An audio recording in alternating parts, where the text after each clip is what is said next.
और जिनका सुप्रीमो जयराम कुमार महतो अगर बात करें तो ये भी केसेस जो है एक राजनीतिक पार्टी के रूप में सामने उभर के आई और जो विधानसभा चुनाव हो हासिल नहीं कर पाई। लेकिन एक कहावत है कि जीत से ज्यादा इनकी हार की चर्चा, जो इनका पार्टी का जो सिंबल है वो सिंबल एक ही रहेगा और वही सिंबल से वैशाली और आप देख रहे हैं जनता अदालत न्यूज। आज हम लोग बात करेंगे जेबी केसेस की। जी हाँ, झारखंडी भाषा खतियान संघर्ष समिति। जैसा कि आप लोग को पता है कि लोकसभा चुनाव था। लोकसभा चुनाव में झारखंड की अगर बात करें तो झारखंड में जो सबसे ज्यादा चर्चाओं में दिखा वो जेबी केसेस और एक नई पार्टी के रूप में उभर के आई थी, वो जेबी केसेस थी। हालांकि इनका पार्टी का जो रजिस्ट्रेशन था, पंजीकरण, वो नहीं हुआ था।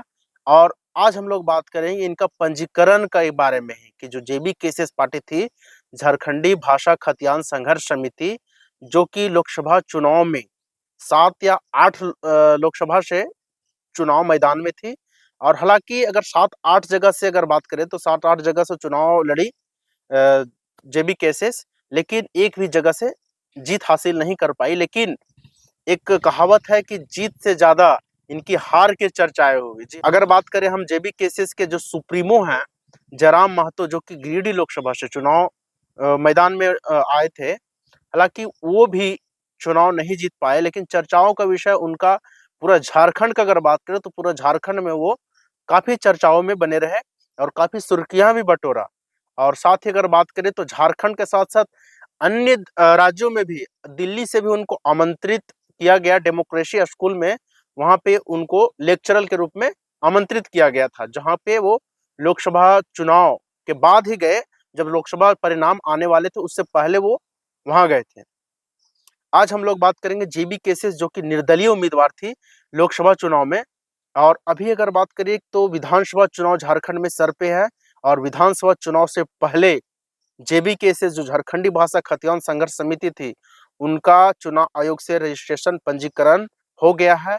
और जेबी केसेस जो है एक राजनीतिक पार्टी के रूप में सामने उभर के आई और जो विधानसभा चुनाव होगी उसमें एक राजनीतिक पार्टी के रूप में जेबी केसेस, जो कि जेएलकेएम पार्टी रजिस्ट्रेशन हुआ है, जेएलकेएम, जो कि झारखंड लोकतांत्रिक क्रांतिकारी मोर्चा।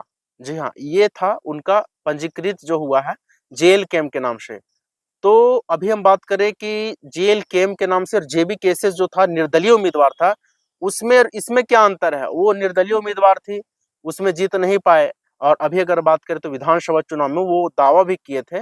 वो जब रांची में प्रेस कॉन्फ्रेंस चल रहा था, वहां पे वो दावा किए थे कि 50 से 55 सीटों पर वो अपना प्रत्याशी को उतारेंगे विधानसभा चुनाव में जो आने वाला है। हालांकि अगर बात करें तो उसमें उन्होंने एक बात और कही थी कि 50 से 55 सीट पर उतारेंगे, ये कोई लिमिटेशन नहीं है, बढ़ भी सकता है।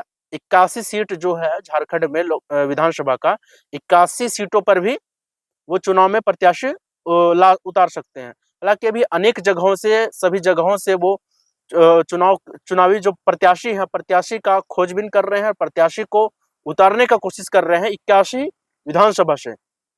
तो अब बात करते हैं हम लोग कि क्या निर्दलीय से जो चुनाव लड़े थे लोकसभा में और जो ही पंजीकृत हो गया, क्या फायदा हुआ कि पंजीकृत हो गया और उसमें क्या नुकसान हुआ?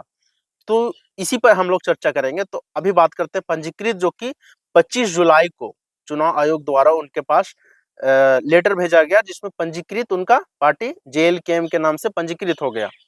तो अभी बात करते हैं कि हालांकि उनका कोई सिंबल आया नहीं है अभी सामने, सिंबल आने में समय है, सिंबल आ जाएगा विधानसभा चुनाव से के प्रचार से पहले ही हो सकता है कि आ जाए। लेकिन जो सिंबल है वो सिंबल आ जाएगा इनका पार्टी का जो पंजीकृत हो गया उसका।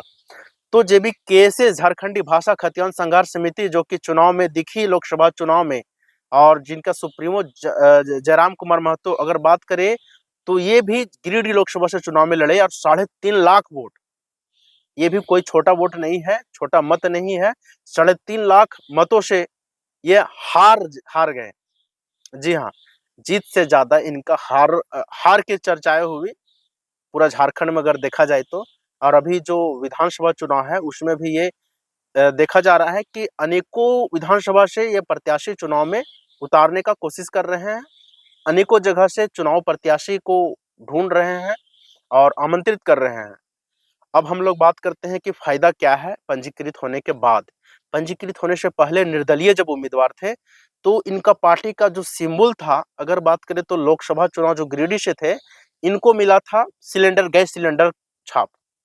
वहीं अगर बात करें तो जेबी केसेस के संगठन से ही एक उम्मीदवार हजारीबाग से थे, संजय कुमार मेहता, इनको मिला था हेलमेट छाप। ये भी 1.5 लाख मत हासिल किए, और जबकि ये नया नया हजारीबाग में अपना चेहरा इनका नया था हजारीबाग में, हालांकि इनका वोट जो है वो काफी वोट जयराम कुमार महतो के नाम से भी आया। और अगर बात करें तो तीसरे नंबर पे देवेंद्र नाथ महतो, जो कि रांची लोकसभा से चुनाव में लड़े, उनको जो मिला था चुनाव चिन्ह वो हेलमेट छाप था। और हजारीबाग में लोकसभा जो चुनाव लड़े संजय कुमार मेहता, इनको भी हेलमेट छाप ही मिला था।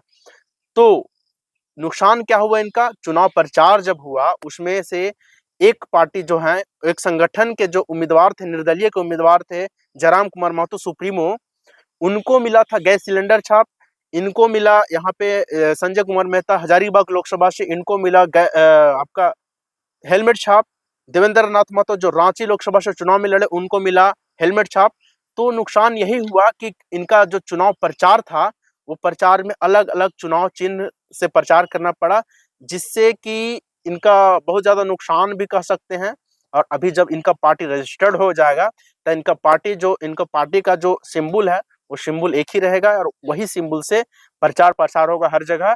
जैसे कि भाजपा बीजेपी का होता है, जेएमएम का होता है, उसी तरह से एक नई पार्टी जेएलकेएम आएगी, झारखंड में पंजीकृत हो गई है। और इसका चुनाव चिन्ह जो है वो आने वाला है, वही चुनाव चिन्ह सभी प्रत्याशी, जितने विधानसभा के प्रत्याशी रहेंगे, उन सभी प्रत्याशियों को वही चुनाव चिन्ह सिंबल मिलेगा, और उन्हीं चुनाव चिन्ह के से वो प्रचार प्रसार करेंगे, चुनावी मैदान में आएंगे।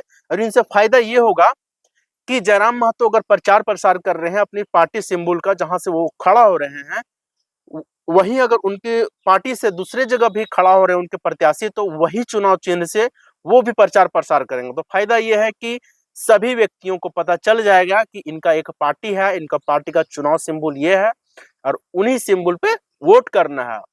ठीक है, तो यही फायदा है। और यही नुकसान था कि लोकसभा जो चुनाव था उसमें ये निर्दलीय उम्मीदवार थे, हालांकि उनमें भी काफी ज्यादा मत, 3.5 लाख वोट एक मायने रखता है, कोई छोटा मत नहीं है।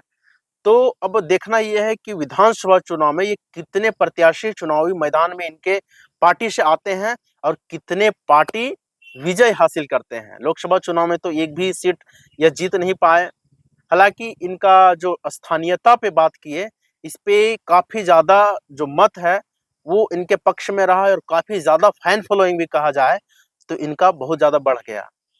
तो अब देखना यह है कि विधानसभा चुनाव में क्या होगा। अब कुछ ही महीनों में, कहा जाए तो कभी भी अगले महीने के बाद कभी भी चुनाव आदेश आ सकता है, और कभी भी चुनाव का डेट रखा जा सकता है। तो अब देखना ये है कि कितने सीट पर ये विजय हासिल करते हैं। धन्यवाद।